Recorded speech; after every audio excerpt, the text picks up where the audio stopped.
kaibigan, maririnig ninyo ang kwento na kapupulutan nyo ng aral sa buhay. Narito ang kasaysayan ni Lenlen. Isa lang naman ang gusto ko sa buhay, ang mahanap ko ang aking true love.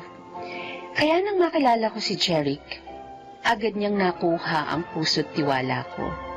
Siguro dahil sa malambing na personality at kanyang mga mabulaklak na pangako sa akin.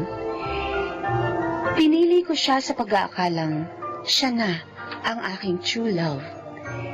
Ngunit may pagkakataon talagang nagkakamali tayo ng ginagawang desisyon sa buhay. Oh, mahal. Bakit hindi ka pa kumakain? Feeling ko may problema ka. Ayaw mo lang sabihin sa akin. Natatandaan mo ba yung gabing sinuko ko sa iyo ang virginity ko? Oh, bakit? Jeric, hindi pa rin ako dinadatnan ng monthly period hanggang ngayon eh. Ganun ba? Oo. Pero natatandaan ko ang sabi mo sa akin, hormonal imbalance ka. At normal lang sa'yo na minsan madelay. Hindi, Jeric. Iba eh. Iba ang feeling ko. Palaging masama ang pakiramdam ko, tapos minsan naduduwal din ako. Ayoko din kumain ng usual na kinakain ko. Tapos, para ba akong naglilihi? Ha? Buntis yata ako eh. Since hindi naman tayo protected nung gabing nagsiping tayo. Nag-pregnancy test ka na ba? Hindi pa. Subukan mo munang mag-test.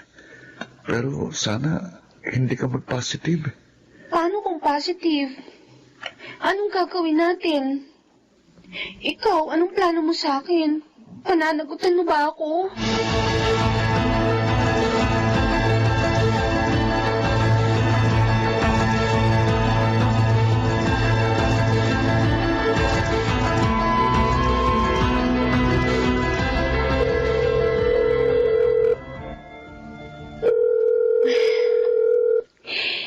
Sana sagutin na ni Jeric tong tawag ko. Sana mali yung hinala kong pinagtataguan niya ako. My God, Jeric. Sobra mo akong pinag-alala. Kanina pa ako text ng text sa'yo, tapos nakailang tawag na rin ako. Nag-message pa nga ako sa'yo sa Facebook eh. Hindi ka naman nagre-reply. Bakit ba? Pasensya ka na. Busy lang kasi ako eh. Kahit na ba busy ka, hindi pa rin katwiran na hindi ka magpaparamdam sa akin. Ano? Nabasa mo ba yung mga messages ko? Nabuntis ka? Oo, nabasa ko. So ano na? Anong gagawin natin? Anong plano mo? Pananagutan mo ba ako? Hindi ko alam, Helen. Ang totoo niyan, hindi pa ako handa sa ganyang responsibility. Ano? I'm sorry. Oh, hello? Hello, Jeric? Hello? Pinabaan niya ako ng phone. Ito na yung kinatatakutan ko.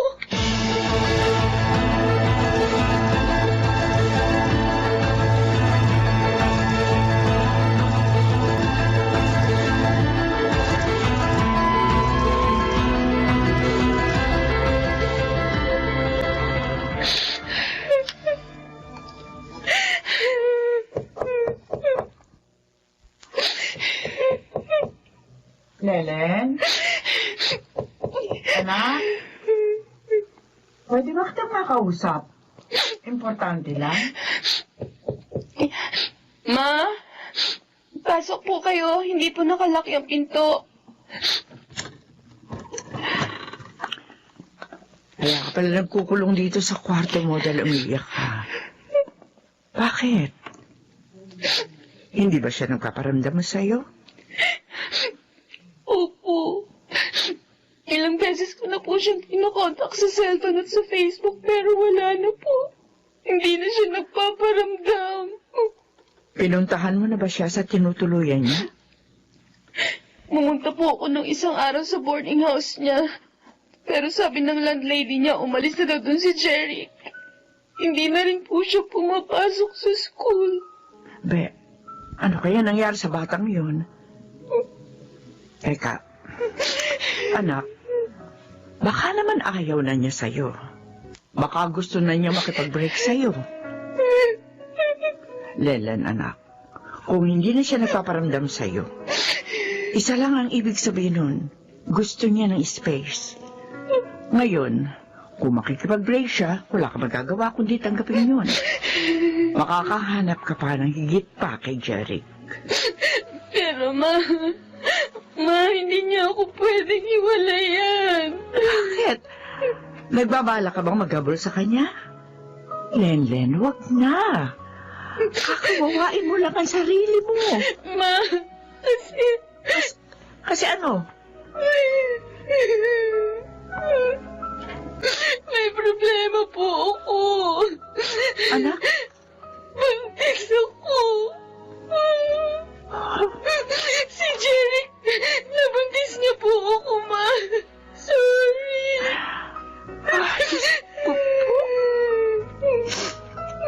Ilang buwan ka na buntis? Parang magdadalawang buwan na po. Lenlen naman, anak. Bakit ka naman nagpabuntis sa kanya? Hindi ko naman po alam na mangyayari to, sir. Yun na nga, bakit mo ibinigay sa kanya ang virginity mo nang hindi pa kayo kasal? O ano, alam na ba niya na buntis ka?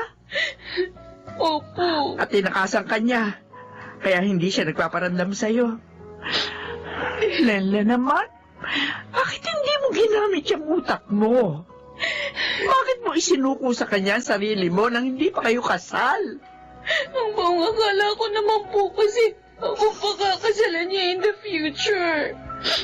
Naniwala po ako sa mga sinabi niya na ako lang pong babaeng mamahalin at pakakasalan niya. Bakit ka naniwala agad?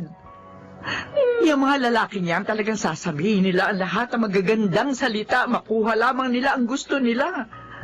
Tapos, kapag nakuha na nila, at hindi ka naman pala talagang mahal, ayun, iiwanan ka lang.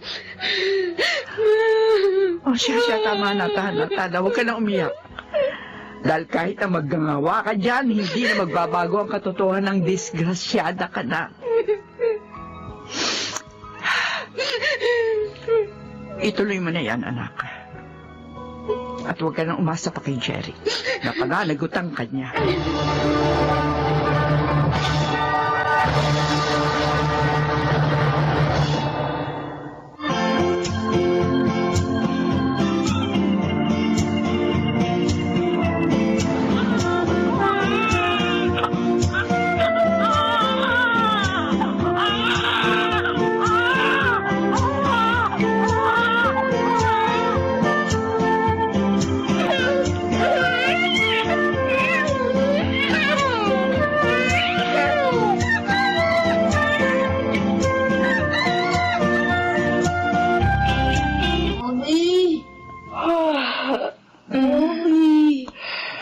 Di ka pa natutulog. May pasok ka pa bukas sa school, remember? I cannot sleep. Halika nga dito. Tapit ka sa akin. Hihimasin ko ulit yung tenga mo para makatulog ka kaagad. Mommy, Bakit, anak? sa Friday pala, meron kaming activity. Kasama daw po yung mga daddy. Baka naman pwedeng mami na lang. No, daddy kailangan, sabi ni teacher. Eh, di magdadamit na lang akong panlalaki. Kunyari, ako daddy mo. Mommy, ang corny. Baka tuksuin ako doon nila bot-bot. Eh, di sisitahin ko yung bot-bot na yan. Mami, Mm. diba? Meron pa po akong daddy. Oo naman. May daddy ka pa. Kaso, matagal na siyang wala. Hindi na po siya babalik. Hindi na, anak. Okay, kids.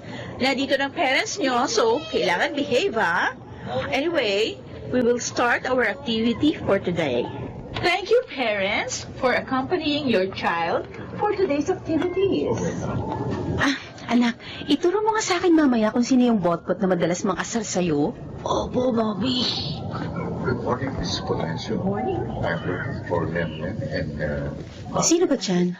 Ano po sila? Doon po sila Thank you very much. Oh, okay, nandito na rin palang parent ni Botbot. At sir, dito po kayo maupo ni Botbot.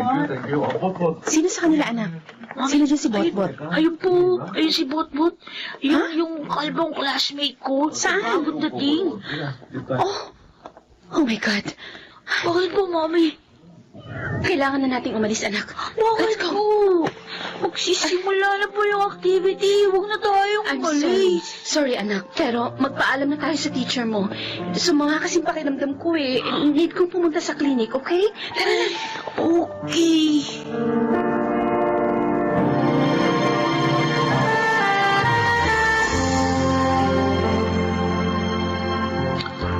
Mami, bakit po tayo nagmamadaling umalis ng school kanina? Ayaw niyo po ba sa papa ni Botbot? Hi. Can I join you? Mami, ang papa ni Botbot. Sige. Umupo ka na lang dyan. Bakit naman nagmamadali kayong umalis ng mag-ina kanina sa school? Hindi tuloy kayo nakasali sa activity. I'm sure alam mo ng dahilan. Belen, huwag niyo naman sana akong iwasan. Sandali, Jeric. Parang pinalalabas mo na ikaw pa ang kawawa at ako pa ang mali? Baka nakakalimutan mo. Almost 6 years ago, iniwan mo kami ng walang pasabi. I'm sorry. Malaking kasalanan ko sa inyo mag-ina. Pero pinagsisihan ko na yun. Lenin, kaya ako bumalik ng Pilipinas para itama ang mga mali ko. Bakit ngayon lang? Bakit pinaabot mo pa ng halos 6 na taon? At saka, kung totoo yung sinabi mo sa akin, na mahal mo ako dati, hindi mo ako iiwan. Pero anong ginawa mo? Walang kaabog-abog, walang pasabi, bigla ka nalang hindi nagparamdam. Hindi mo lang alam kung gaano kasakit yun para sa akin. Alam ko yun. Kaya nga hindi ako pinatahimik ng konsensya ko. Akala mo ba sa loob ng almost 6 years, hindi ko nakuhang maging masaya? Kasi palaging ikaw ang iniisip ko. Tama na. Huwag mo na akong bulahin, Jeric.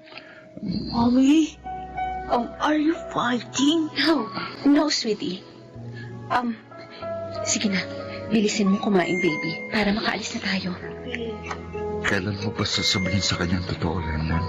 Sasabihin ko sa kanya ang totoo. Sa tamang panahon.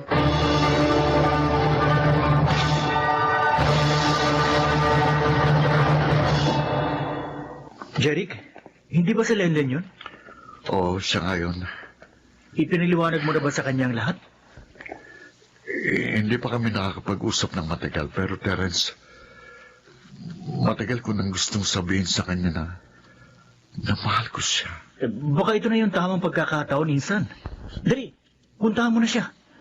Alam kong maiintindihan ka niya once na naipaliwanag mo na sa kanya ang lahat.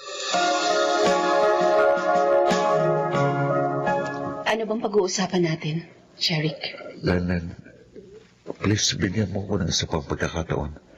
At ipinapangako ko sa inyong dalawa ni Mapis, babawi ako sa inyo. Hindi ko na kayo iiwan. Gusto kong malaman mula sa'yo. Ano bang dahilan mo para gawin yun sa akin? Sige, aaminin ko sa'yo. Oo, mahal kita. Pero nung malaman kong buntis ka, parang natakot ako. That time, na-realize ko na hindi pa ako handang maging tatay. Gusto kong tuparin yung mga pangarap ko. Kaya nag-decision ako. Naiwan ka ng walang pasabi. Pero binala ko rin na balikan kayo ng anak natin. Kaso hindi mo ginawa. Dahil natakot ulit ako. Dahil siguradong pagkabuhi ang mga ingibabaw sa'yo dahil sa ginawa ko. Kaso, hindi ko rin yung natiis. Bukod sa maraming taon akong hindi pinatahimik ng konsensya ko, palaging ikaw pa rin ang nasa puso't isipan ko. Kaya nga tulad ng sinabi ko, almost 6 years.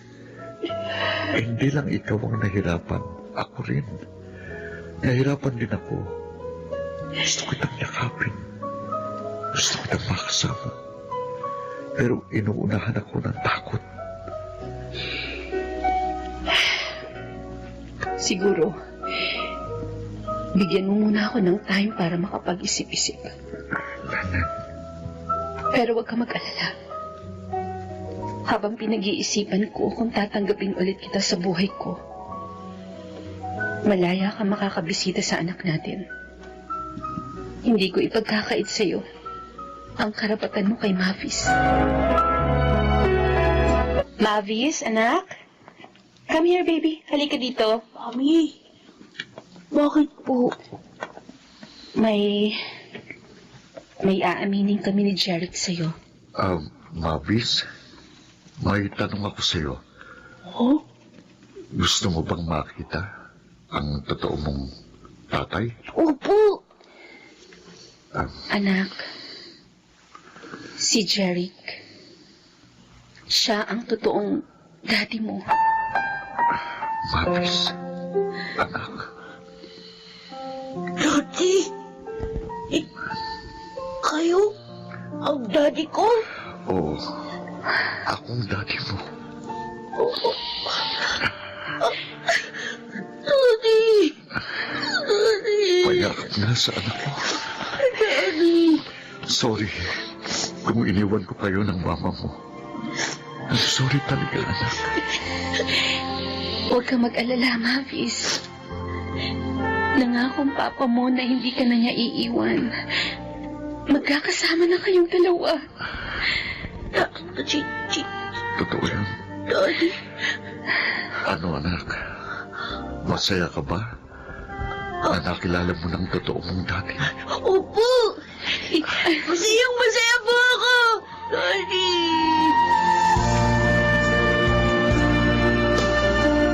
Mabilis ako natanggap ni Mavis. Salamat sa Diyos. At saka salamat din sa iyo, Lenlen. Kasi pinalaki mo ng maayos ang anak natin. Masaya ako para sa anak natin. Alam mo ba, matagal na niyang gusto magkaroon ng ama. Naaawa nga ako sa kanya noon kasi palagi kanyang tinatanong sa akin. Naiinggit daw siya sa mga kaklase niyang may mga tatay. Ngayon, hindi na siya maiinggit. Kasi nandito na ako. Jeric, naliwanagan na ako sa mga nararamdaman ko para sa'yo. Kaya may desisyon na ako. Kung ganun, anong desisyon mo? Bago ko sabihin ang desisyon ko, gusto kong malaman mula sa'yo. Pakakasalan mo ba ako? Oo. Pangako ko yan sa'yo, di ba? Tutuparin ko ang pangakong yun. Bukod sa kapag pinakasalan mo na ako, magagamit na ni Mavis ang apelyido mo. Kaya hindi na siya tutuksuin pa ng mga classmates niya. So, ikaw, anong desisyon mo? Yes. Oo, Jeric. Tinatanggap na ulit kita sa buhay ko.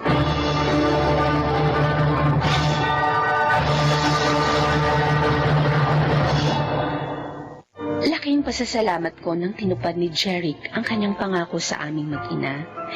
Sa ngayon, masaya na kaming nagsasama bilang mag-asawa at punong-puno ng pagmamahalan. Ako si Lenlen at ito ang aking buhay.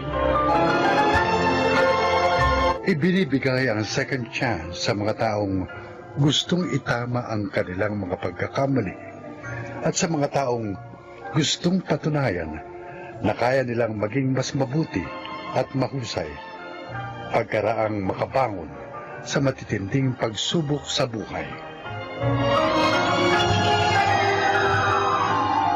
Mga nagsiganap, Phil Cruz, Susan Robles, Rosana Villegas, Maylan Landicho, Lionel Beramin at Jenaline de la Cruz sa papel na Lenlen. Naglapat ng angkop na tunog Jerry Mutiak, sa musika Buboy Salonga, Supervisyong Teknikal, Eric Lucero at Bong Villar. Creative Consultant Phil Cruz. Production Assistant Anching Cruz. Ito'y mula sa panulat ni Krishna Senga. Sa direksyon, Jude Martin Legaspi at Maynard Landicho Jr. Ito ang aking buhay.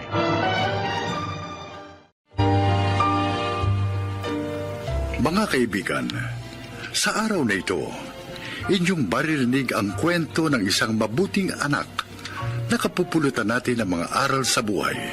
Siya ay si Samuel.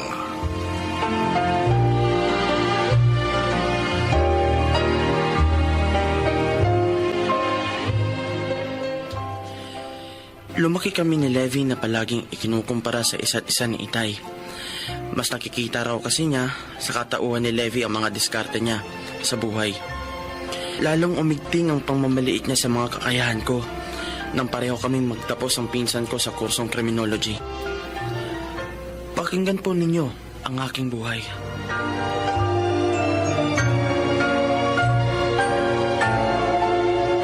Levi! Uy! Samuel! Sabi ko na nga ba sasaglitin mo ko rito. Hindi ako pwedeng umalis nang hindi tayo nagkikita. Oo, nabanggit kasi sa akin ni Inay na kinalbo ka ng araw. Bukas ng madaling araw ang alis ko para sa training. Aba, congrats! Imagine, parang kailan lang kinakabahan ka pa sa resulta ng board exams. Ikaw ba? Hindi ka pa ba kukuha ng board exam?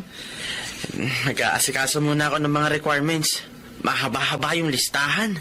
Kaya kailangan ko muna mag-ipon ng panggastos. Plus yung pambayad pa sa examination. Taon-taon naman may applyan. Kaya take your time.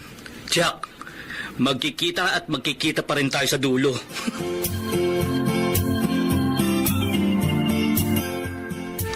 Ang sabihin mo, nagsasayang talaga ng oras yan si Samuel.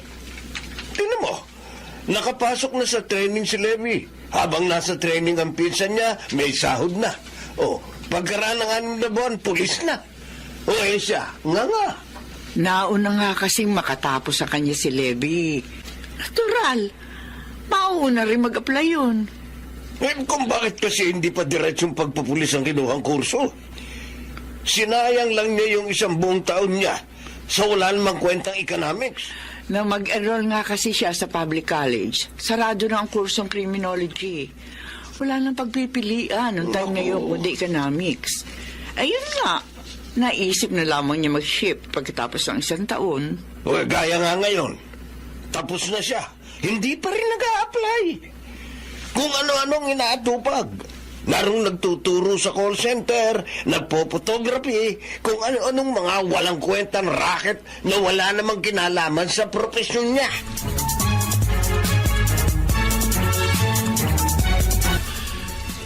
Gaya ng dati, ako na naman ang ipinampulutan ni Itay sa mga kainuman niya sa labasan. Huwag mo nalang isipin yon, kuya.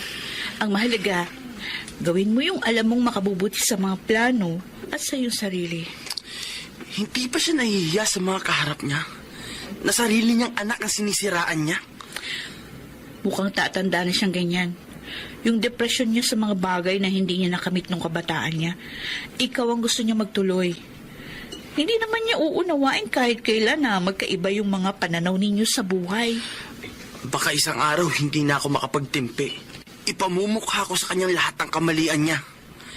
Hindi ko kasalanan kung bakit hanggang ngayon tumanda siyang walang direksyon ng buhay niya.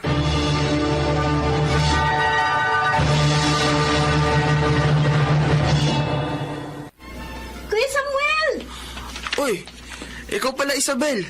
Saan ka ba pupunta at parang may hinahabol ka? Ikaw talagang hinahabol ko, kuya. Pinasasabi kasi ni Kuya Levi na wag kayong mawawala ni na Sara at Tia Emilia sa recognition day niya sa linggo. Haba, tignan mo nga naman, oh. 6 na buwan na pala nakalipas.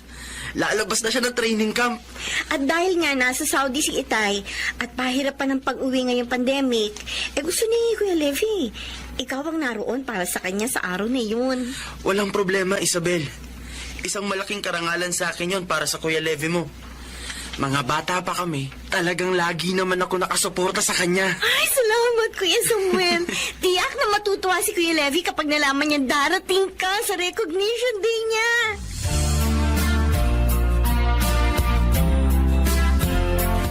Oh, Nay. Kumpleto pong lahat yung pinag-grocery niyo sa akin. Mula sa tomato sauce, tomato paste. 3 putahe nga kasi iluluto ko para sa recognition day ng Kuya Levy mo sa linggo. Magkakaldereta ang baka ko. Pork menudo, saka, chicken apritada. Oh. Paborito niya lahat yun eh. Oh, sige po, Nay. Ako naman po bahala sa desserts. Bumili na rin ako ng unflavored gelatin. Gagawa ako ng coffee jelly. Pareho naming paborito ni Isabel yun. Mainam nga. At linggo na tapat ang recognition day ng Kuya Levy nyo. Walang tanggap na trabaho ang Kuya Samuel nyo. Kayo naman ni Isabel, wala naman talaga kayong pasok sa pagtuturo sa online class. Kaya kahapon pa, inaasikaso na rin po namin yung mga module ng mga estudyante. Kailangan, Nay.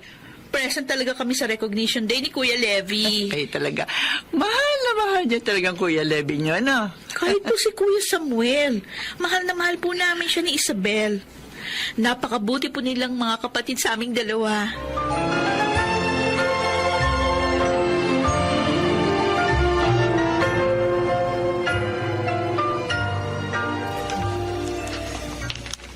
Samuel, sandali nga. Bakit po, Itay? Siguro nga kailangan na kitang kumprontahin sa mga maling diskarte mo sa buhay.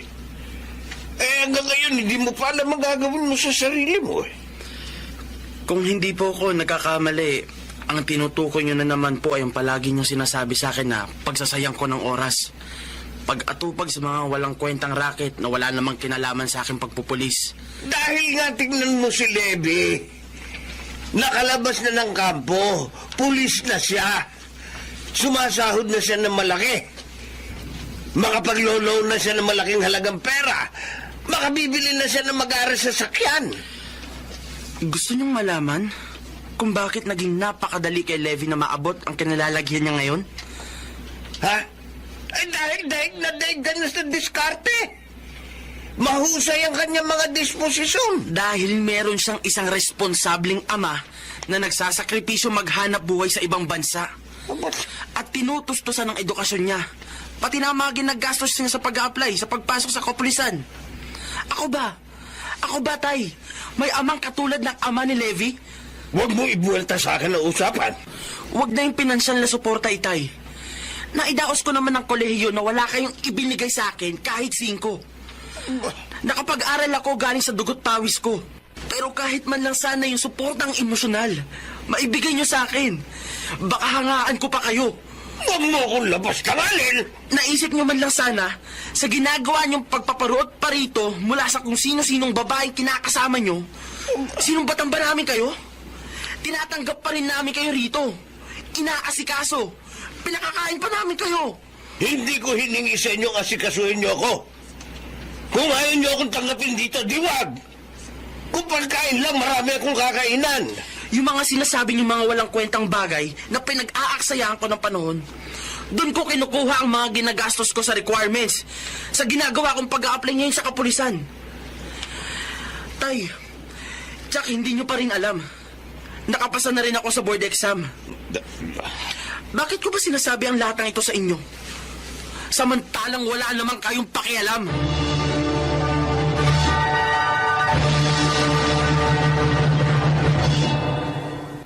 Samuel! Oy, Levy! Tara! Kanina pa kita talaga hinihintay. Congrats! O di ba sabi ko sa'yo, magtatagpo rin tayo sa dulo. Oo. At maraming salamat sa moral support mo. Dahil doon, nalampasan ko lahat dito sa training camp. Uy, Samuel! Recognition day! Isabel! Congrats! Kanina ka pa rin namin hinihintay ni Nainay at Sarah. Sa inilatag nilang mesa para sa mga pagkain pagsasalo-saluhan natin. Ganun ba? Levi, tara na kayo. Nakakain na tayo. Wow! Sigurado, present ng 30 tayong paborito ko sa mga niluto ni Tia Emilia. Oo naman. Nirequest ko talaga kay Inay ang mga yun.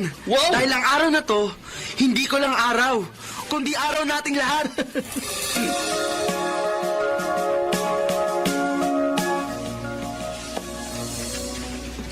Samuel? Sabi ko na nga ba, dito ko kayo matatagpuan sa lumang bodega. Ay, tahimik kasi rito. Nakapagmumuni-muni ako. Unang araw pa lang po ng paglabas ko sa kampo. Hinihintay ko na ang pag-uwi nyo. Nahihiya ako sa nanay mo. Kay Sarah. Lalo-lalo na sa'yo. Masyado kitang napagsalitaan ng masasakit. Paano yan, Tay? Nangako po ako sa sarili kong hindi ako uuwi ng bahay nang hindi ko kayo kasama. Hindi ako karapat-dapat sa mga naging pagsisikap mo.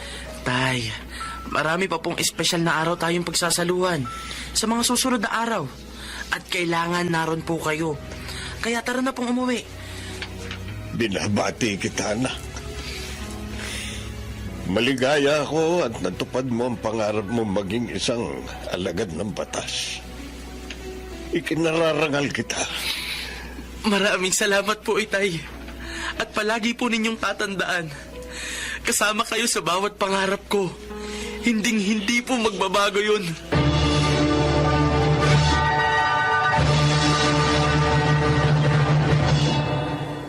Pagkaraan ng mga problema sa pagitan namin ni Itay, umusbong ang maraming magagandang pagbabago sa aming samahan.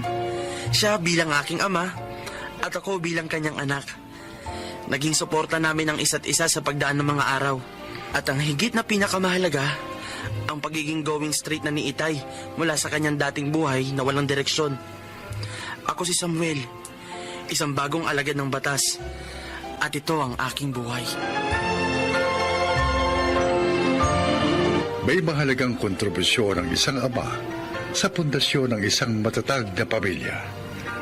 Bilang haligi ng tahanan, siya ang unang-unang dapat magbigay proteksyon sa kanyang mga minamahal para sa kapakanan ng mga ito at payapang pamumuhay. Mga nagsiganap, Alan Ortega, Leonel Benamin, Susan Robles, Rosana Villegas, Chiquit del Carmen Amor, at Angelo Alcantara sa papel na Samuel. Naglapat ng angkop na tunog, Jenny Mutia, sa musika ni Buboy Salonga. Supervisyong teknikal, Eric Lucero at Bong Boyar. Creative consultant, Phil Cruz. Katulong sa produksyon, Anching Cruz. Sumulat ng ating kasaysayan, Sel Barlam. Sa direksyon, Salvador M. Royales. Ito ang aking buhay.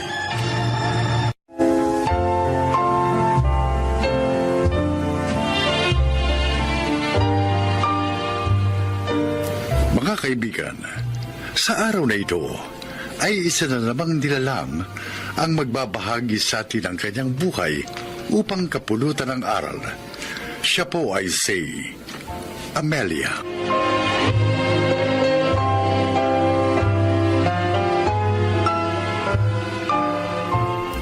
Dati, nasa bahay lamang ako, nag-aasikaso sa aking asawa at sa 3 naming anak.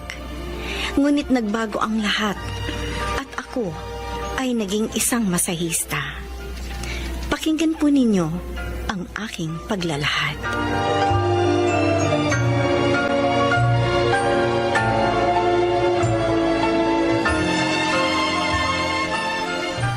Kumusta naman ang trabaho mo, Amelia?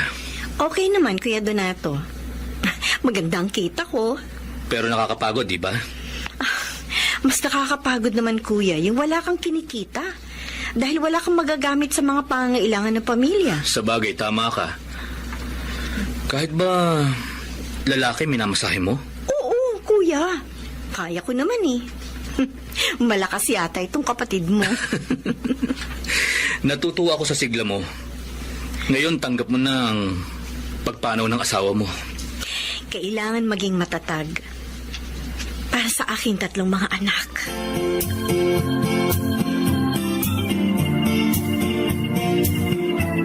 Maglilinis tayo ng bahay ngayon, Rina. Magluluto at maglalaba para mabawasan naman ang hirap ni Inay. Oo, Kuya Ronald, nakahanda na ako.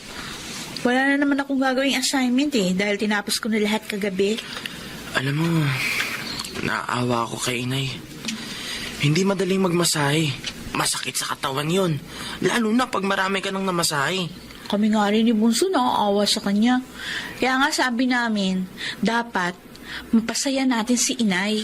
Magagawa natin yon sa pamamagitan ng pagtulong sa kanya at sa pag-aaral ng mabuti.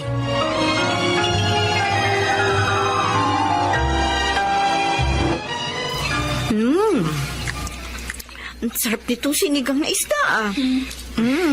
Okay ang timpla mo, Rina. Nagustuhan ni inay. Dami niyo mo nakain, Nay. Nagutom kasi ako ng gusto. 3 kasi yung minasahe ko. Oh. Hindi pa ba kayo pinamerienda doon, inay? Niinom nga ng tubig, wala anak. Hoy, Diretso masahe. sobra naman. Hindi bale na. Binayaran naman nila ako ayon sa usapan namin. Pero sana, kahit inumin man lang, nagbigay po sila. Iba-iba ang ugali ng mga customer, anak. Hindi pwedeng hanapin mo sa isa yung generous mong customer. Kaya ako, lagi kong inihahanda ang sarili ko sa ganun. Maging ang katawan ko. Basta ang mahalaga, may magagastos tayo sa mga pangangailangan natin.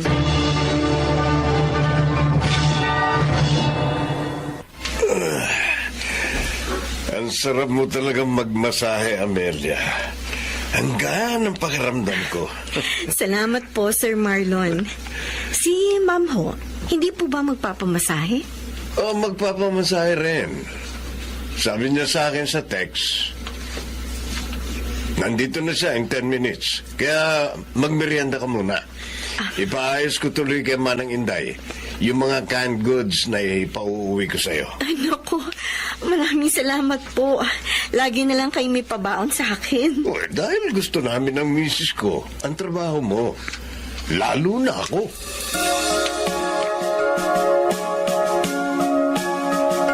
Pasensya ka na, Amelia, ha? Napaghintay kita ng matagal. Nasiraan kasi yung sasakyan namin. Okay lang po yun, Ma'am Armida. Ang mabuti pa, maghapunan ka muna habang naliligo ako. Naku, nakakahiya naman po, Ma'am. Ako nga nahihiya sa iyo eh. 1 oras mo na ako hinihintay. Kaya kumain ka na muna. Para pagdating mo sa inyo, matutulog ka na lang. Ay, may nag-text sa akin. Jack, customer yan. Mahusay ka kasing masahista. Ang galing niyo manghula, Ma'am. Customer nga po. Si Sir Marlon. Magpapamasahe daw po siya bukas. Wala talaga akong maipinta sa masahe mo. Ang sarap. Salamat po, Sir Marlon. Masarap ng magmasahe. Maganda pa. Sir, ang kamay ko po. Tayong dalawa lang naman ang narito sa kwarto, Amelia. Kaya kahit ano magagawa natin. Ano bang ibig niyong sabihin? Alam mo kung anong gusto ko. Huwag kang mag-alala. Gagawin kong triple ibabayad ko sa'yo. Basta pumayag ka lang sa gusto ko. Hindi kita pababayaan. Pwede ba? Huwag mo ako akbayan. Kung iniisip mo makukumbinsi mo ko sa kahalayan mo, nagkakamali ka. Trabaho malinis ang gusto ko. Yung boses mo.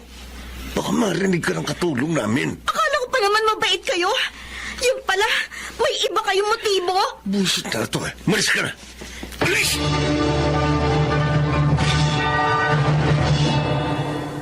Hindi ko akalaing ganun ang tingin niya sa akin, mga anak.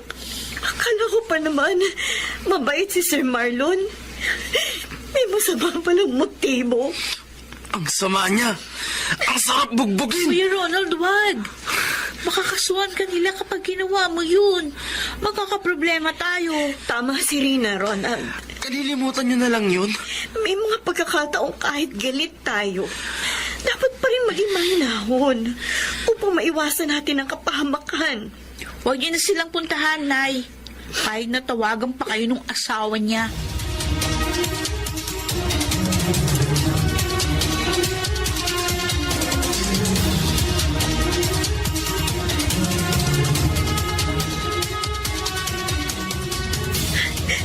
Siniraan niya ako sa asawa niya. Ho, bakit po kayo umiiyak? Ikaw pala, Rina. Wala. Masakit lang ang ulo ko. Nay, Alam ko po, hindi totoo yun. Kasi may kausap kayo sa cellphone nyo kanina. Tapos nun, umiyak na kayo. Bakit po ba? Nasaktan lang ako, anak. Tumawag kasi ang asawa ni Sir Marlon at pinagsalitaan ako ng masakit. Kaya siya inakit ko daw ang asawa niya. Malamang yun yung sinabi ng Marlon na sa asawa niya. Para hindi na kayo kuning masahista. Okay lang naman sa akin yun.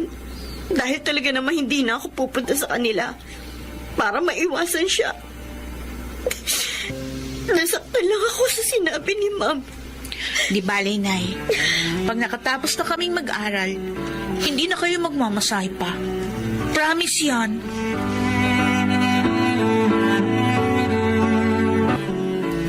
Yung pala ang dahilan kaya ka malungkot. Opo, Ma'am Armida.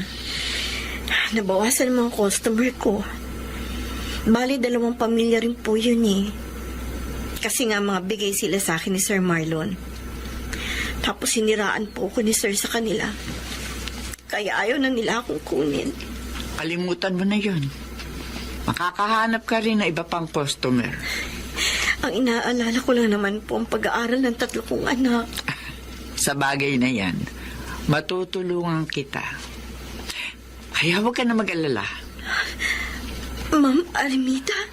Sagutan namin ng asawa ko ang matrikula ng 2 mong anak.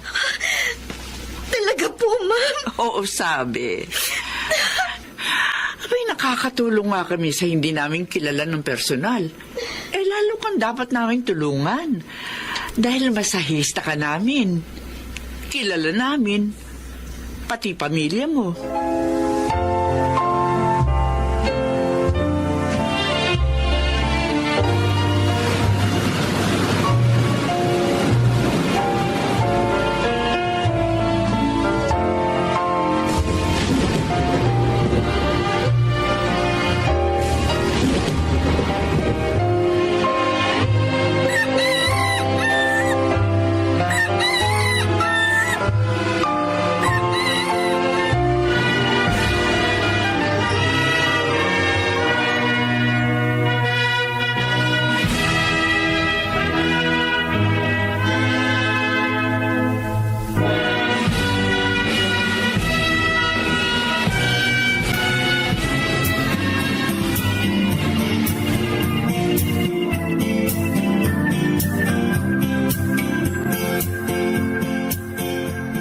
Binabati ko kayo, Ronald. Rina, sa wakas, natapos din ninyo ang inyong kurso. Dahil po yun sa pagsisikap at pagtatsagaan nyo, Inay. Nay, utang po namin sa inyo ang aming tagumpay. Mga batang ito, paiiyakin na naman ninyo ako. Umiiyak na nga ako nang sabitan ko kayo ng bulaklak eh. Totoo lang po ang sinasabi namin, Inay. At dahil tapos na kami ng pag-aaral, tutuparin na namin yung pangako sa inyo, Nay. Hindi na kayo magmamasahe pa. Kayo naman ang paglilingkuran namin. Tama. Kami na lang po ang mamasahihin nyo.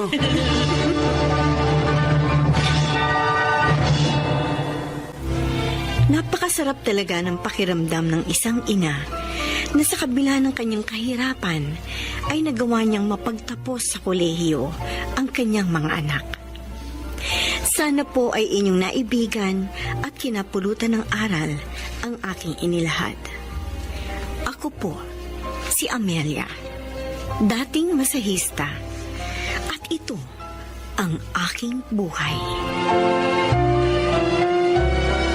Mga nagsiganap, Chiquit del Carmen Amor, Angelo Alcantara, Rosana Villegas, Lionel Benamin, Susan Robles at Alan Ortega. Naglapat ng angkop na tunog Jerry Mutia sa musika ni Buboy Salonga. Supervisyong teknikal Eric Lucero at Bong Muyara. Creative Consultant Phil Cruz. Katulong sa produksyon Anching Cruz. Ito'y mula sa panulat ni Telma Corporal Alcantara. Direksyon Salvador M. Riales. Ito ang aking buhay.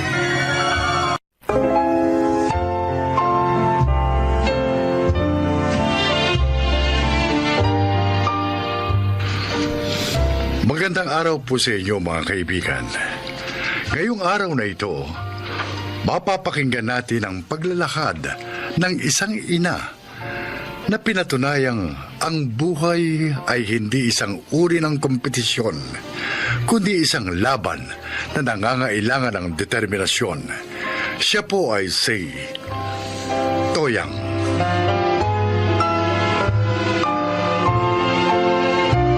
Dahil sa kahirapan, hindi ako nakapagtapos ng pag-aaral. At upang makatakas sa obligasyon sa pamilya namin noon, nag-asawa ako ng maaga. Ngunit totoo pala na kapag naging magulang ka na, nanaisin mong huwag maranasan ng iyong mga anak ang pinagdaanan mong hirap.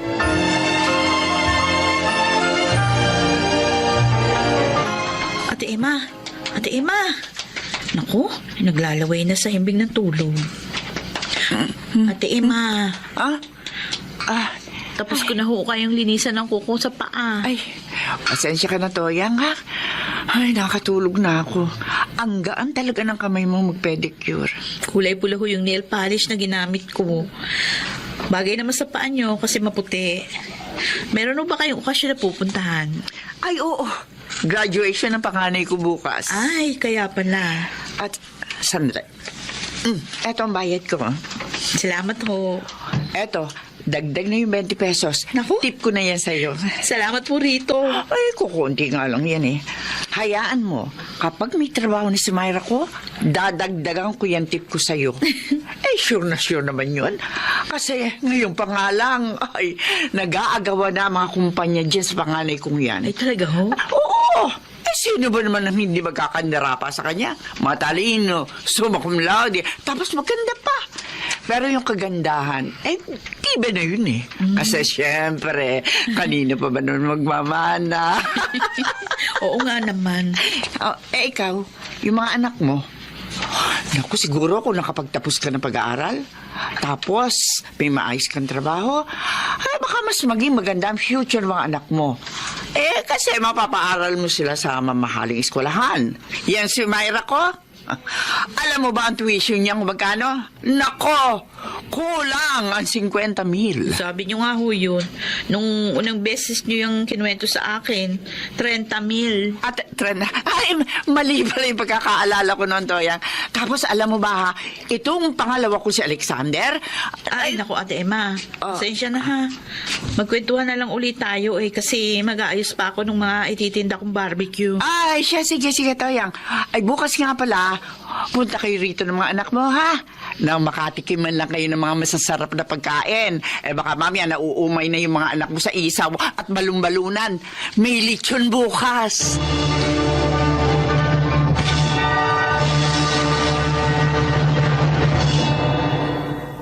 Eto yung 10 isaw niya, ma'am. Totoy sa iyo, anong bibilhin mo? Hotdog? Hotdog po. Oy, wala ka bang dila at panay turo ka lang dyan? Hindi ka nagsasalita. Ay, hindi, biro lang. Isang dalit hihiwain ko pa yung hotdog, ha? Nay! Aldrin. Mana po, Nay. Ay, kaawang ka ng Diyos. Mana po, Nay. Aba, magkakasama na pala kayong tatlo. Mano po, Nay? May ulam na sa bahay. Hindi po barbecue ulam natin. Hindi. Masarap yung ulam natin ngayong gabi. Ginisang munggo na may tinapa. Ay siya, umuwi na kayo. Magsaing na kayo, ha? Baka mamaya ang tatay nyo na naman ang magsaing. Pagod yun. Ay, tara na! Kuya Aldrin, Kuya Justin! Masarap po ulam natin ngayon! Tara!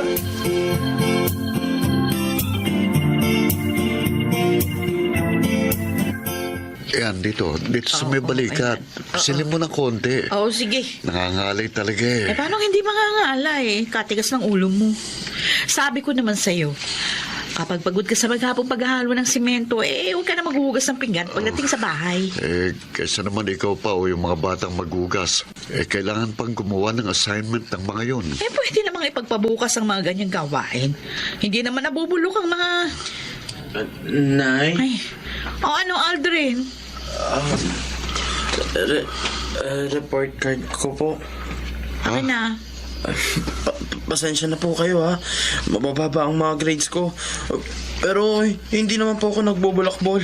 Nagpapasa naman po ako ng mga assignments at project ng maayos. At nag-aaral din po ako. Pero hindi ko po alam kung bakit sa tuwing may exam kami, mabababa ang nakukuha ko. O ito, math, 82. English, 80. Wala ka namang bagsak na grade. Mababa nga lang, pero di naman bagsak. Aldrin, kung sinasabi mo na ginagawa mo naman ang dapat mong gawin bilang isang estudyante, wala namang problema dyan. Oo, wala namang masama kung mababa yung mga grado mo. Kung ito naman talaga yung kaya mong makuha ayon sa iyong abilidad, wala namang masama rito. Hindi po kayo galit. Bakit naman kami magagalit? Oo nga. Oy, Aldrin, itong tandaan mo, ha? Matataas man ang mga grado mo kung masama ka namang tao.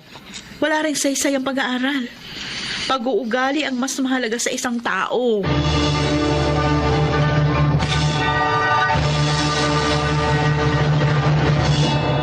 Dado, buntis pala yung panganay na anak ni Ate Emma. Hindi ba kagagraduate lang nun? Ay, nung umakyat pala sa stage, buntis na. Naku. Malapit na nga mga anak eh. Kanina nakita ko laki ng tiyan.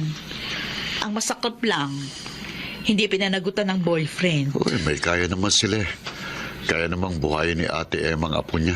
Kaya pala hindi na ako kinukuha ni Ate Emang labandera, siguro yung nahiya.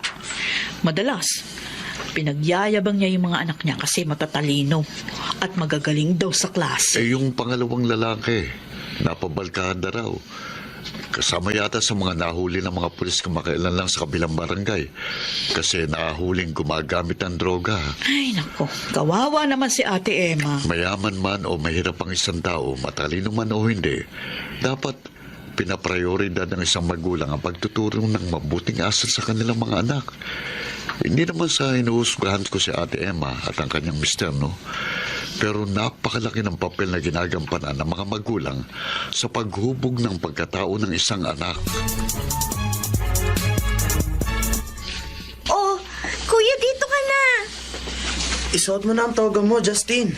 Dapat ba hawak ko itong cake? Oo naman, kuya.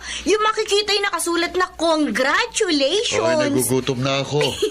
Matagal pa ba yung pagpipicture nyo? Malapit na po, Tay. Naku!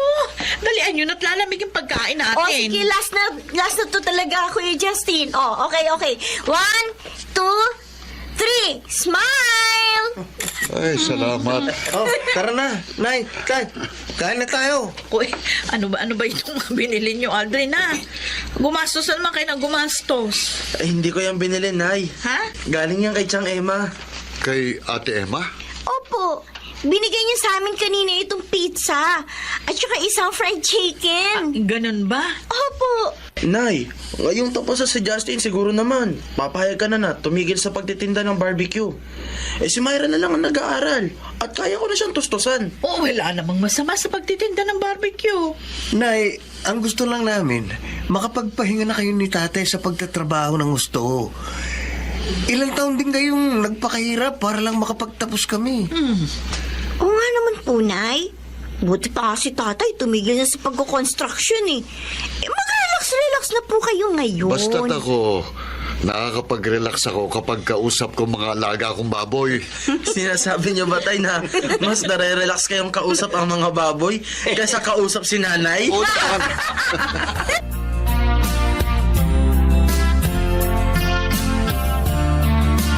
Ate Emma, salamat sa binigay mo sa mga bata. Toyang, wala yon. Natutuwa lang kasi ako sa mga anak mo. Kababait na bata. Si Aldrin mukhang maayos ang nakuhang trabaho. Ay, awa ng Diyos. Nakuha naman siya sa munisipyo. Kakaregular nga lang no isang buwan, kaya maayos na rin yung mga natatanggap niyang benepisyo. O yung isa mo, saan na magtatrabaho? Ay, magre-review raw muna para makatake ng exam sa LET. Mabuti ka pa. Wala man kayo maayos na trabaho ni Dado. Puro lang pa-extra. Ikaw, naglalabada, nagtitinda, nagmamanicure, pedicure. Pero napalaki nyo na maayos sa mga anak nyo. Nakakaingit kayong dalawa. Ako naman, tingnan mo. Matatalino naman sana yung mga anak ko. Pero, eto, parehong pasaway. Yung isa may anak na, tamad pang maghanap ng trabaho. Umaasa na lamang sa amin ng daddy niya. Wala nang ginawa kundi mag-cellphone maghapon. Sabi yung anak, hindi naaalagaan na maayos. Yung pangalawa naman, ewan. Ayoko na sana sabihin pa eh. Itong pangatlo na lang ang inaasahan ko. Sana naman tumino at matuto na sa mga kapalpakan ng mga kapatid niya. Alam mo kasi, Ate Emma, iba-iba ang klase ng pagpalaki natin sa ating mga anak. Pero kailangan lang naman ng mga anak natin pagmamahal at pagdidisiplina. Dapat habang lumalaki sila, na itatanim natin sa kanilang mga puso at isip kung ano yung tama. Kapag nasanay silang gawin ang tama mula pagkabata, hindi nila yun makakalimutan hanggang sa kanilang pagtanda.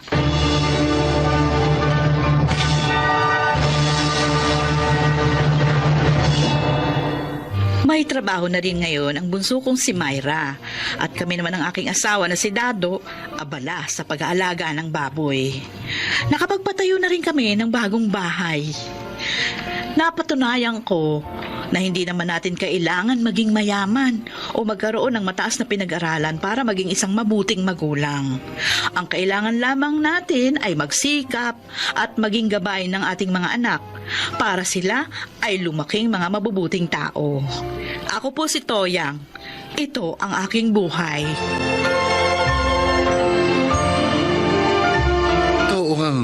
Ang tunay na kaligayahan ng isang magulang ay ang makita ang kanyang mga anak na lumaking mga mabubuting nilalang. Mga nagsiganap: Angelo Alcantara, Lionel Benjamin, Phil Cruz, Chiquit del Carmen Amor, Susan Robles at Rosana Villegas sa papel na Toyang. Naglapat ng angkop na tunog Jerry Mutiang, sa musika ni Buboy Salonga, supervisyong teknikal Eric Lucero at Bong Moyar, creative consultant Phil Cruz, production assistant Anching Cruz. Ito'y mula sa panulat ni Rita Labaron, sa direksyon Salvador M. Royales. Ito ang aking buhay.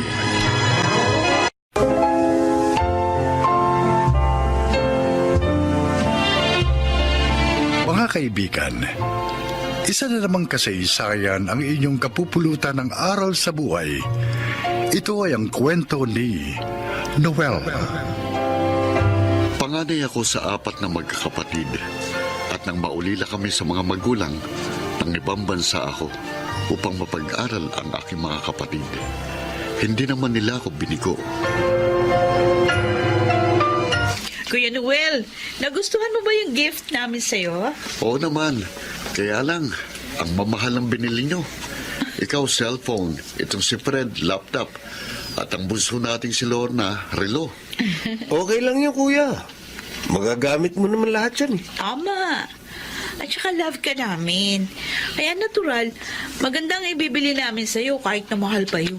Baka naman magalit sa inyong asawa nyo. Malaking halagang ginastos nyo. Naganda pa kayo ngayong birthday ko. Ay, okay lang kay Danny yun.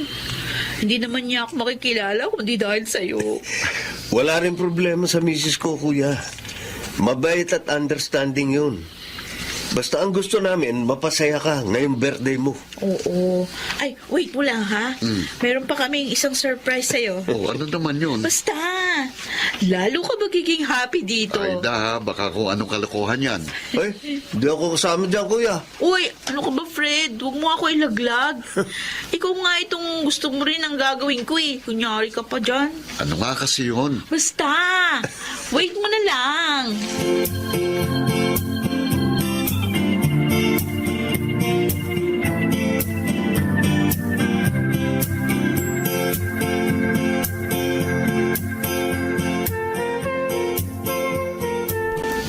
Nabadjip si Kuya doon sa babaeng pinakilala natin, Fred. Mukha daw malandi. Ay, clean ng damit. Kita pa yung cleavage. Kasi bakit namang ganong klaseng babae yung pinili mo? Hindi ko naman alam na sobrang modern siya, ate. Pinakilala lang siya sa akin ng isang barkada ko. Dahil maganda. Kaya naisipan kong ireto kay kuya. Kaya tuloy sabi niya, wag na natin siyang ihanap ng mapapangasawa. Dahil kung talagang itinakda raw ng Diyos na makapag-asawa siya, mangyayari yun. Eh, Kahit hindi maghanap. pero 42 na siya. At tayong lahat may asawa at anak na. Sundin na lang natin siya. Baka nga, may ibang inilaan para sa kanya ang Diyos.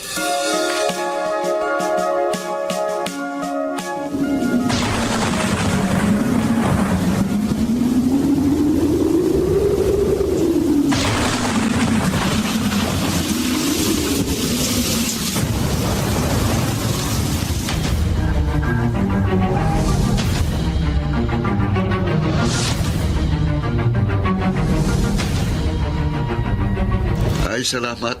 Dumating na kayo. Ay, nasa na si Lorna, kuya? Umalis na. May meeting pa raw siya eh. Dinala lang dito yung hinihingi ko. Eh kayo, dala niyo na ba? Oo, kuya. Nandun sa kotse ko. May dagdag pa yun, ha? Dahil nangalap din kami ng tulong sa mga kaibigan namin. Ganon? Totoo yun, kuya. Kaya mas marami ang may pamimigay mong donation ngayon sa mga napinsala ng bagyo. Mabuti kung ganon. Dadaling ko na lang ang mga nakalap natin sa foundation ni Sir Adriel. Sino yun? May-ari ng isang malaking foundation na tumutulong din sa mga nangangailangan. Kailan ko lang sila nakakilala ng misis niya eh. Pero magandang record nila ayon sa pagsisiyasat ko. Gusto mo ba samahan ka namin doon? Oo nga. Para hindi ka masyadong mahirapan.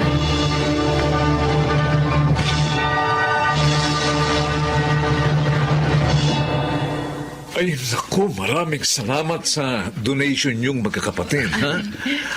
Malaking tulong ang mga yun sa gagawin naming lingap sa mga napinsala ng bagyo.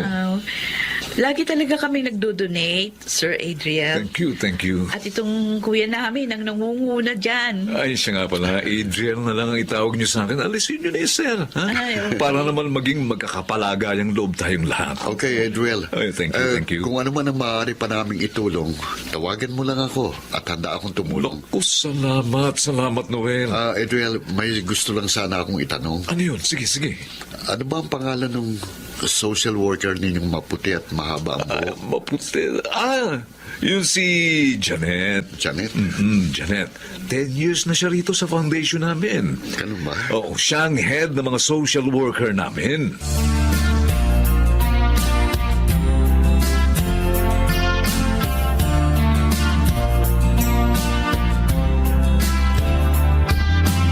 Fred, maniwala ka. Malakas ang kutob ko eh. May gusto si kuya kay Janet. Iba kasi yung mga tingin niya. Okay lang sana, Ate Aida. Kaya lang ano? May kapansanan siya. O ano naman? Mabuti nga siya kahit may kapansanan. Nagagawa pang tumulong sa kapwa. Kung sa bagay. Ang inaalala ko lang naman baka siya pa ang alagaan ni kuya. Hindi naman siguro. Kaya naman niyang kumilos eh. Nakita naman natin yun, di ba? Oo. O di ibig sabihin okay lang sa'yo para kay kuya ang Janet na yun. Alam mo, para sa akin, kung saan liligaya si kuya, susuportahan ko. Dapat ganun din kayo ni Lorna.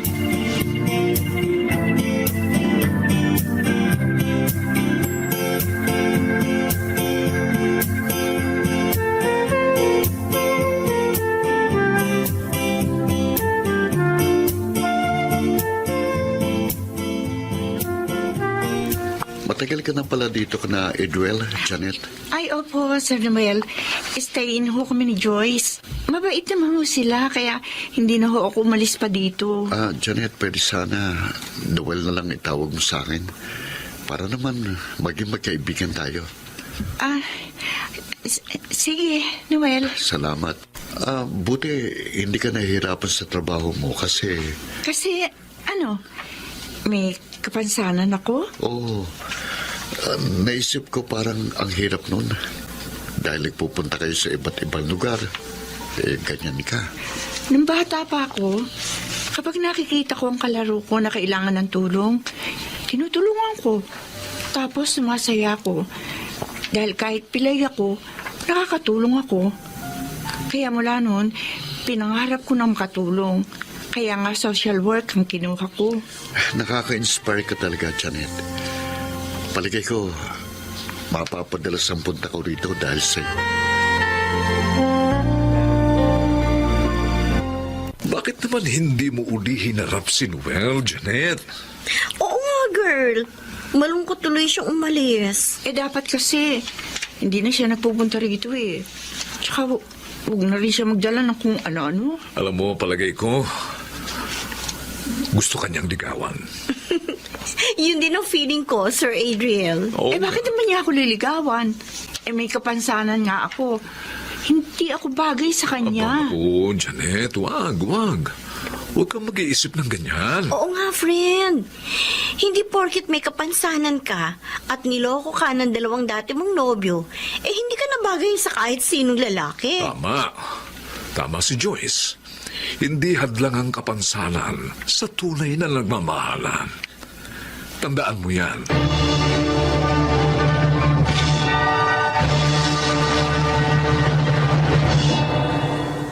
Noel, sinabi ko na sa'yo. Tigilan mo na ang pagpunta rito. Iba na lang ang ligawan mo. Janet, malinis ang hangarin ko sa'yo. Wala na akong balak mag-asawa eh. Bakit naman? Yun ang pasya ko. Dahil ba sa 2 beses mong kabiguan? Paano mo nalaman ng tungkol doon? Sinabi sa akin na Adriel at Joyce. Pampihira naman sila. Huwag sana magalit sa kanila. Akong nangulit. Kaya napilit ko silang magkwento sa akin. Janet, katulad mo, 2 ulit din akong nabigo sa pag-ibig. Ipinagpalit ako sa iba ng mga naging nobya ko. Akala ko nga, hindi na ako makakapag-asawa. Pero dumating ka. Sa panahong hindi ko inaasahan, kaya naisip ko, baka tayo ang itinadhana. Pero, Noel, kasi baka magkulang ako sa'yo.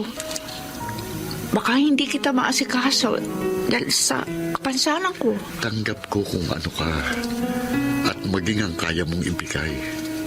Hindi rin naman ako perpektong tao. Kaya wag mong gawing hadlang sa ating dalawa ang iyong kapansanan. Kumusta ka na, Janet? Okay naman. Bakit kayo na pa rito, Aida? Fred? Pinasyalan ka lang namin para makakwentuhan. Kung tungkol sa kuya niyo ang sadya niyo, Hindi na kami magkakaila. Oo. Mahal ka ng kapatid namin. At malinis ang layunin niya sa'yo. Sana bigyan mo naman siya ng chance. inililigaw niyo ba siya sa akin? Napakabuting kapatid ni Kuya Noel. Kung hindi dahil sa kanya, malamang hindi namin naabot ang pangarap naming magkakapatid. Isinakripisyo niya ang sarili niyang kaligayahan para sa amin. Kaya naman, ngayong muli siyang nagmahal, gusto namin siya tulungan para maging maligaya na siya.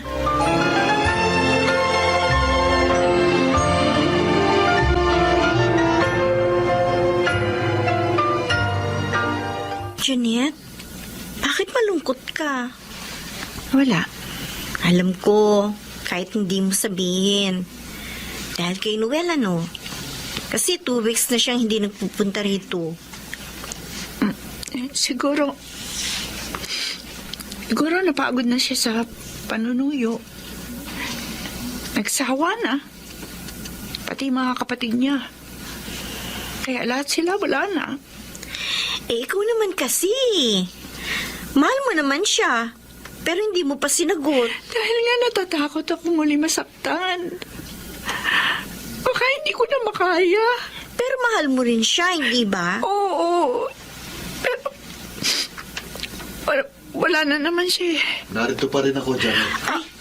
Si Noel, nasa likod pala natin. Noel? Kanina pa ako dito sa likuran niyo. At narinig kong lahat ng sinabi mo. Janet, magpapakasal kagad tayo para mawala ng pag-aalala sa puso mo. Noel? At ipinapangako ko sa'yo, magiging mabuting asawa ako.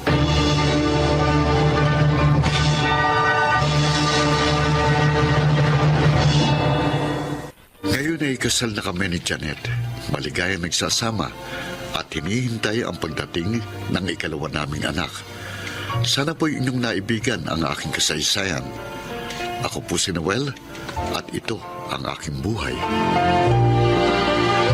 Hindi mahadlangan ng ano paman ang tunay na pagmamahal. Mga nagsiganap, Rosana Villegas, Junel Benamin, June Martin Legaspi, Susan Robles, Chiquit del Carmen Amor at Phil Cruz sa papel na Noel. Naglapat ng angkop na tunog Jenny Mutiang sa musika ni Boboy Salonga. Supervisyong teknikal Eric Lucero at Bong Villar. Creative Consultant Phil Cruz. Production Assistant Anching Cruz. Ito'y mula sa panulat ni Thelma Corporal Alcantara.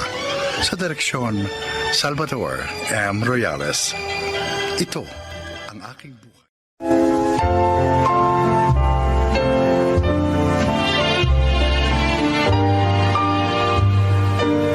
Mga kaibigan, sa araw na ito ay isa na namang nilalang ang magbabahagi sa atin ng kanyang buhay upang kapulutan ng aral. Siya po ay si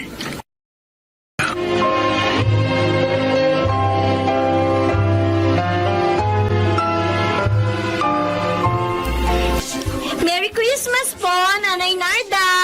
Ay, Myra, Merry Christmas din. Heto po ang gift ko sa inyo. Ay, salamat ko naman. Nagabala ka pa. Okay lang po yun. Ay, nasaan nga po pala yung best friend ko? Ay, nandun sa kwarto. Midlip sandali. Sumakit kasi ulo eh. Kumusta na nga po pala yung project niya? Kanina yun, di ba? Oo, ayos naman. Successful. Tinulungan siya ni Oscar at ng mga barangay namin. Dumating po ba si Gerald? Ay, naku, hindi. Nagtalo sila ng gusto ni Ruby nung isang linggo. Nasundan pa yun ang tanggapin ni Gerald, yung kliyenteng hindi tinanggap ng aking anak.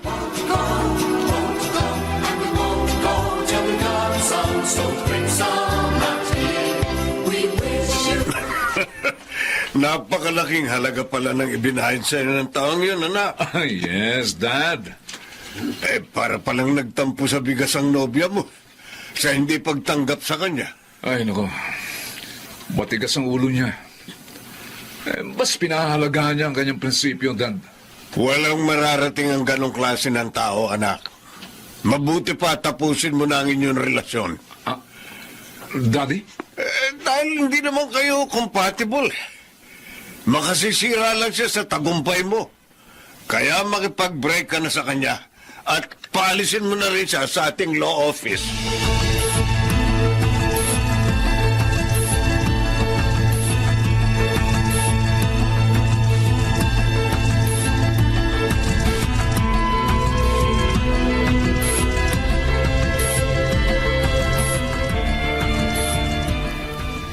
Grabe naman ang mag-amang yun. Ang sama ng ugali.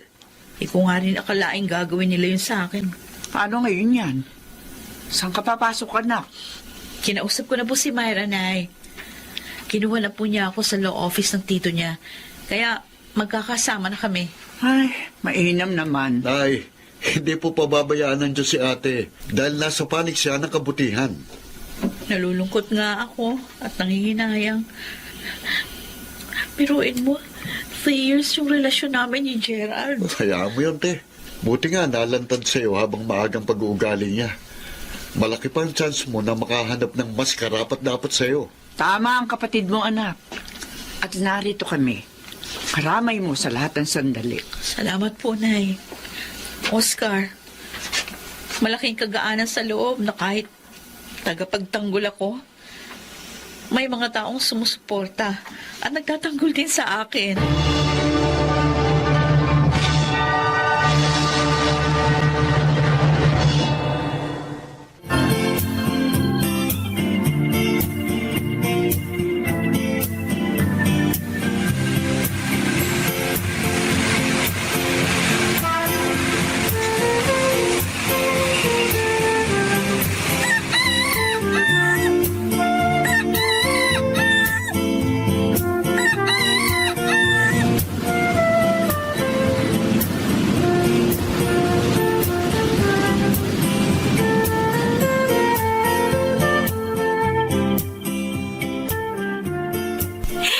Congratulations, Attorney Ruby! Naipanalo mo ang kaso ni Rowena. Ay, ang saya-saya ko, Myra. At nagpapasalamat ako sa Diyos dahil niloob niyang mangibabaw ang katarungan. Pinag-uusapan ka na nga ngayon, Attorney. Ay, ano ka ba? Tigilan mo ang katatawag sa akin ng attorney. Dalawa lang naman tayo dito sa room. At hindi naman yan ang lagi mong tawag sa akin. Naku, napaka-humble talaga ng best friend ko. Teka, bakit naman nasabi mong pinag-uusapan ako? Dahil natalo mo si Ronald Millones. Maging ang dati mo boyfriend. Kalimutan na nga natin ng taong yon. Tara, halika. Lilibre kita ng lunch. Ay, sandali. Lila, may tatanong lang ako. Ano ba? Ano na naman yun? Teka lang. Ano? May feelings ka pa ba kay Gerald? Mahal mo pa ba siya?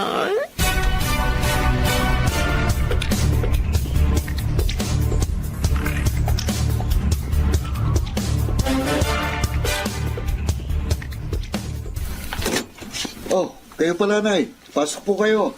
Yan ba yung mga isasama mo sa mga ipamimigay ng ate mo sa darating na Pasko? Opo. Abay, kadami! Mas marami kaysa nung mga nakaraang taon. Tumulong din po kasi ang mga office mate ko. Matutuwa ang ate mo niyan. Sa kanya rin, maraming nagbigay ng tulong. Ang bilis ng panahon, no, Nay? Oo nga. 2 years lang ang nakalilipas. Buhat ang simula ni ate ang proyektong ito. Ay, tama, anak. At sa awa ng Diyos, lalong gumiginhawang buhay natin. Lalo kaming nagtatagumpay ni ate sa aming trabaho.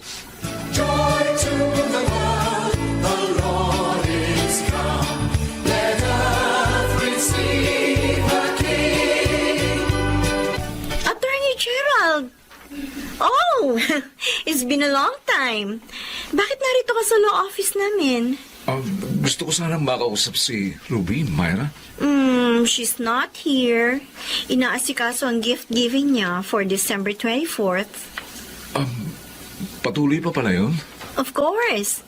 At tumutulong din sa project na yun ni Ruby, ang aming law office. Ano ba sadya mo sa best friend ko? May importante sana akong sasabihin sa kanya. Oh, edi puntahan mo na lang siya sa bahay nila. Gerald? Kumusta ka, Ruby? Okay naman. Siya nga pala, may dala akong mga goods. Pantulong sana sa mga ipamimigay mo for this Christmas. Talaga? Gusto mo na ako tulungan? Oo. Dahil nakilala ko na ang pagkakamali ko, Ruby. I'm sorry, ha? Sana buuin natin muli yung magandang pagtitinginan natin. Napatawad na kita, Gerald. Kaya lang, hindi na pwede yung gusto mo. Ruby, bakit naman? Mayroon na bang iba? Wala. Pero, wala na rin ang dating pag-ibig ko sa'yo. Ayoko lokohin ka, kaya pasensya na. Humanap ka na lang na iba na maaaring magmahal sa'yo.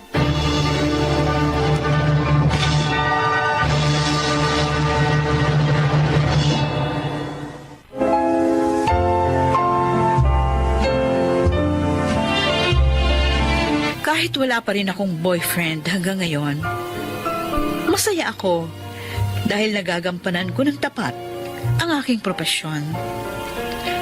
Ako po si Ruby, bumabati sa inyo ng maligayang Pasko at masaganang bagong taon. At ito po ang aking buhay. Hindi hahayaan ng Diyos sa kalungkutan ang may mabuting kalooban, lalo na sa panahon ng Kapaskuhan. Mga nagsiganap: Susan Robles, Phil Cruz, June Martin Legaspi, Chiquit del Carmen Amon, Janelle Benamin, at Rosana Villegas sa papel na Ruby. Naglapat ng angkop na tunog Jerry Mutia, sa musika Buboy Salonga, supervisyong teknikal Bong Muyar at Eric Lucero, creative consultant Phil Cruz, Production Assistant Anching Cruz. Ito'y mula sa panulat ni Thelma Corporal Alcantara. Sa direksyon, Salvador M. Royales. Ito ang aking buhay.